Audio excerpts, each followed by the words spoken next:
5 people vanished in the same forest, one by one. No bodies, no answers. Just a patch of wilderness in Vermont, where something waits beneath the trees. Between 1945 and 1950, the region surrounding Glastonbury Mountain in southwestern Vermont earned a name whispered with unease: the Bennington Triangle.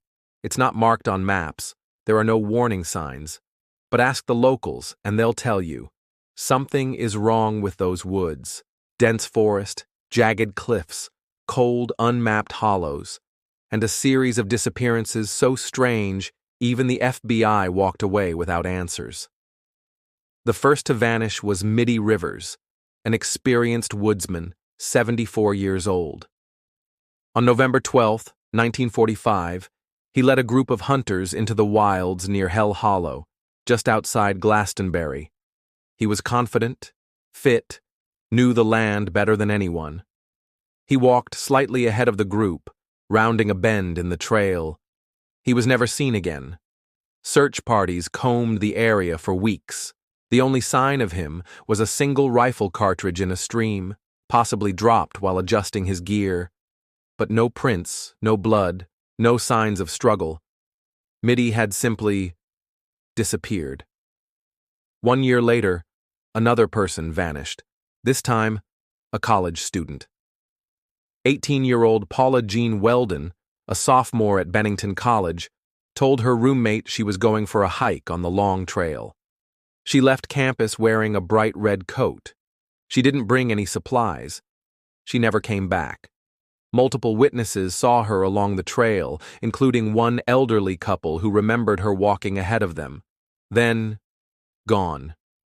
No signs of foul play, no evidence she ever left the trail. Authorities mounted a massive search. Bloodhounds were brought in. Planes scanned from above. Nothing. The case became so infamous, it led to the formation of the Vermont State Police, because the state had no law enforcement agency equipped to handle a disappearance like Paula's. Some hikers later claimed they'd seen a flash of red deep in the woods where no trail existed. Others believed she'd been abducted. Some suspected something older and darker, hiding in the forest. 3 years to the day after Paula vanished, it happened again. James Tedford, a veteran and resident of the Bennington Soldiers' Home, boarded a bus in St. Albans, headed back to Bennington. Passengers saw him during the ride. His belongings were on the seat next to him. But when the bus arrived, he was gone. No one had seen him get off. The bus made no unscheduled stops. His luggage was still there. His seat was empty. He had vanished from a moving bus. Then came the child. On October 12, 1950, 8-year-old Paul Jepson was helping his mother at the family pig farm near Glastonbury. She left him in the truck for an hour while she fed the animals. When she returned, he was gone. Authorities mobilized quickly. Bloodhounds tracked his scent, until it vanished at a strange crossroads in the woods, a place eerily close to where Paula Jean had disappeared. He too was wearing a red jacket. Locals said red was a cursed color in the Bennington Triangle. Others said it was just coincidence.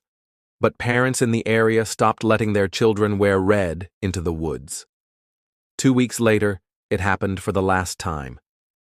Frida Langer, 53, was hiking with her cousin near the Somerset Reservoir. She slipped in a stream and told her cousin she was heading back to camp to change. It was a short walk. She never arrived. Multiple search parties scoured the woods. Days turned to weeks, then months. No trace of her body. Until 7 months later, Frida was found in a clearing near the reservoir. The area had been searched numerous times, but there she was, face down, decomposed beyond identification. There were no wounds, no explanation, and the coroner could not determine a cause of death.